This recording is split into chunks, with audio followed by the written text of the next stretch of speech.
Video ideas. I'm out. I'm running. But there isn't. I'm not scraping the bottom of the barrel. There is no barrel. It's gone. Because I can't go out and do videos with my friends because of quarantine. Well, my parents let me, yeah, but everyone else I know is too scared. I'm not good enough at video games to do video game videos. That's a lot of V's. So, my last thing I can possibly do is, from my knowledge in my head, I'm going to do 2 PC build parts lists. One for a $700 PC and one for a $1,500 PC. Because right now, I'm literally helping somebody pick out parts for a $1,500 PC. So it seems like it could be helpful. And a $700 one, which is about what I paid for mine. Not exactly, but pretty close. Is pretty budget, but it's helpful. So, I'm going to try my best to be doing that here. Start off with the $1,500 build. Of course, AMD is a fantastic budget processor. The AMD Ryzen 3700X 8-core 16-thread processor is fantastically powerful and can last for a while with overclocking capabilities for only $272. That I would say is pretty good, especially you compare it to like an i7 9700K or something. It's pretty good, gotta say. Of course, it comes with a Wraith Prism LED cooler, which I guess would be enough, but it does have overclocking capabilities. So if you'd want to do that, you don't have to. Of course, it's hyper-threaded and runs at a whopping, I'm trying to remember. Can't remember. Oh, it runs PCIe 4th gen, which 4.0. It's not used in a lot of things. The difference between 3 and 4 is not huge. But if you did want to utilize that little bit there, you could. Max frequency is 4.4 at overclocked. I think it's like 3.9 maybe. 3.9 at base clock. Something like that. But it's very powerful and very great budget for this PC. For the motherboard, I choose the Asus ROG Strix B550F Gaming. It is 3rd gen, so of course it supports our 3700X. It has fantastic heatsinks, will keep it cool. It does have some slight RGB if you'd like to use it. You don't have to, of course. It has plenty of fan headers for the fans that are needed to cool down this PC. And it supports overclocking and 4.0 PCIe, so you're utilizing a lot there for only $190 on to our graphics card. Graphics cards are usually some of the most expensive parts in your build. Very understandable. They take a lot of horsepower, especially with stuff like Tomb Raider and GTA. Uses a lot of horsepower just for that. So I'm going to go with the 2070 Super by Gigabyte. This one on Newegg, because I did all this research before. I went between Amazon and Newegg mostly because they're very trustworthy sites. 2070 Super for only $500. I don't know if that sounds like a rip or what. It's not. A Gigabyte, 1 HDMI port, and 3 display ports. It is only PCIe Express 3.0, but I couldn't really find a card that was in the budget that had 4.0, so that's fine, I guess. It, of course, like I said, difference is not huge, so you can still go along with that. It's plenty fast, has 3 cooling fans, so for the most part it should stay nice and cool under there. For RAM, G.Skill Trident Z Neo. So this has low latency specifically made for AMD Ryzen, only for $100 clocked at 3600 megahertz and 16 gigabytes of RAM. That's pretty good. Also includes RGB. Trident Z Neos, they're nice. And the fact that I was able to find them for $100, I'd say it's pretty good. I gotta say, it's pretty good. So I think we're gonna stick with those. Seagate Barracuda, 2 terabyte. Of course, hard drives, you need them, especially if you want this to be. I mostly made this as a gaming PC for the most part, and of course you can stream with it, do some work. Of course you can. This can hold your games and videos and pictures. Anything that really takes file size and you need to store can go in here. 2 terabytes is more than enough, especially for $55. For the SSD, this is what you store your operating system and some frequently used applications on. The Western Digital Black 500 gigabyte NVMe drives, they're fantastic. This one is Gen 3 PCIe. It's not the Gen 4. Some do support Gen 4, but of course this is 500 gigabyte. We don't need to get the terabyte, nothing like that. This will hold just any frequently used things, especially Windows. It's fast, and I think it can clock up to 3,400 millibytes per second. That's pretty good. I gotta say, it's pretty dang good. This system would probably last off of a 500-watt supply, maybe 550. But in case you wanted to squeeze something extra out of there, in case you wanted to eventually get another graphics card, just squeeze in there an SLI and just work together to make a monster of a PC, I picked the power supply, the 750-watt, fully modular, 80+ gold certified GameMax RGB. Of course, RGB, I don't know if you want an RGB power supply. There's nothing wrong with it. Of course, you can use it if you'd like to use it. It is modular. Luckily, it does come with all the cords. You don't have to buy ones. And they're not spaghetti and mustard. They're just black. It's fantastic. It's very, very nice. It's only $140. I hope to find one a little bit better price than that, but I was able to squeeze this in. The Cooler Master box. That's repetitive. It's a mid-tower front mesh case. Has a nice panel in the front, and its cable management seems to be, I've been looking at it, I've never used it before, but it seems to be pretty good. It does support USB 3.0 and has a headphone jack in there, power button normal. Has some good dust filtering, and the airflow, as I've seen and from the reviews, seems to be pretty good. So I think it can definitely last you a while. And it does come with 2 fans, one in the front and one in the rear. So that's enough for the system. But of course, let's say you wanted to overclock your CPU. You can't go with that Wraith Prism cooler. That's not going to last. So I've included a Cooler Master Liquid.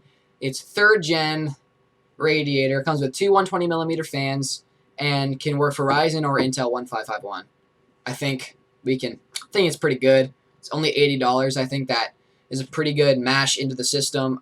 It'll definitely keep your stuff cool, and it'll just last for a while. Make sure your system doesn't go kaboom.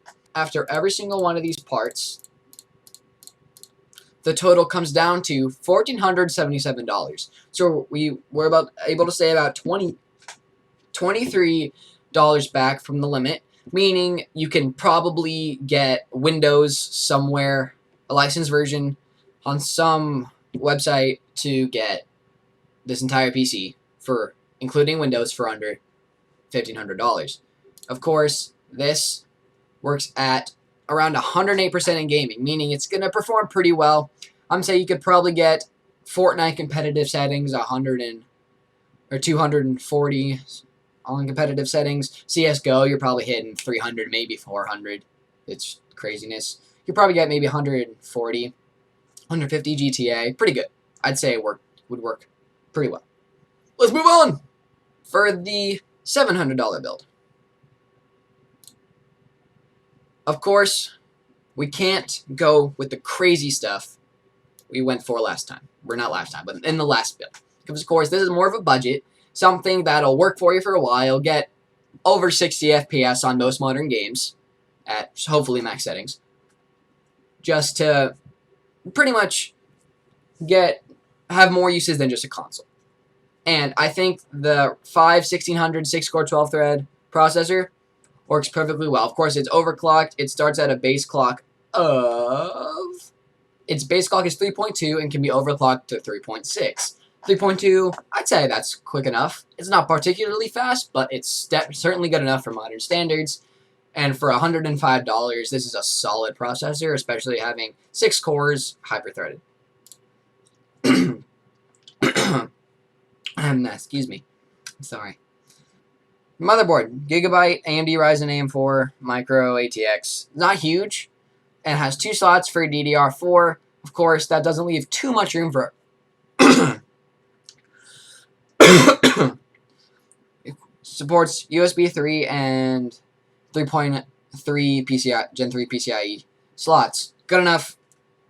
Work plenty fast. Work here for a while. Of course, it works for 1st gen AMD. Luckily, that's what we're using. We're using a 1600. So that doesn't leave too much room for upgrading in general. But if you were going to upgrade, I'm sure you'd probably be getting a better PC than $700 anyway. What I was looking at, this board, it does have a couple of these VGA, DVI, and HDMI slots. Who uses those anymore? We all have a graphics card. Who uses those anymore? Those were like told last year. What am I saying? TVs. They're in TVs all the time. Okay, next!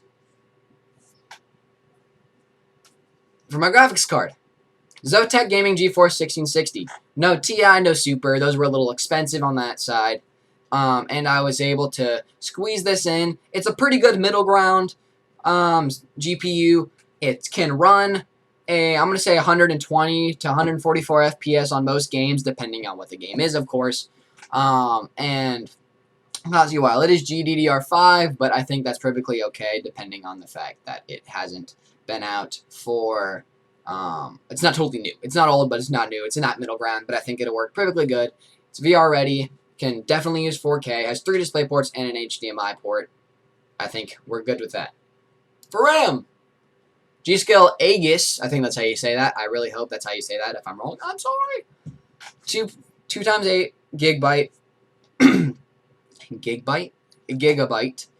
Clocked at 3,000 megahertz. 2 sticks. Dual channel. We're good with that. It's only $57 or $59. Sorry, we're good. WD Blue 1 terabyte. We don't need the 2 terabyte. Well, it'd be helpful, I guess. Still big. Still work perfectly good. And we can go with it. It's gonna work. It's not expensive. It'll hold a lot. We're good. Next, Western Digital. I'm going with the Western Digital SSDs both times. First, because they're high quality and fast. But they're also not too expensive. WD Blues are a little less expensive, but they also don't go as fast. For $55, this one is also clocked at 3,400 millibytes per second. That's quick. You got that? Hold. Thing will be updating and booting in no time at all. You'll be good. This is not going to be using as much power as the last one, so we can stick with a 500 watt, 80 plus white EVGA power supply. It's 80 plus white, meaning it's not going to explode.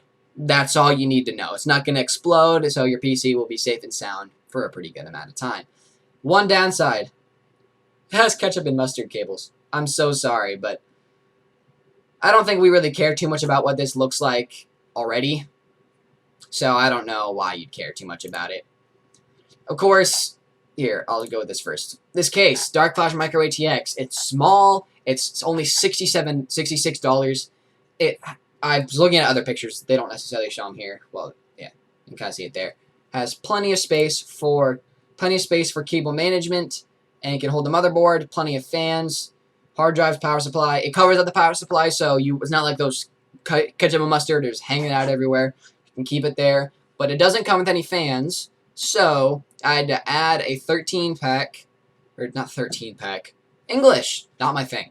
A $12 or $13 pack of 3 fans. They're quiet, they're not RGB, but they have good ratings, and they seem to be working too well. They're not RGB, but again, I don't think we care that much about RGB.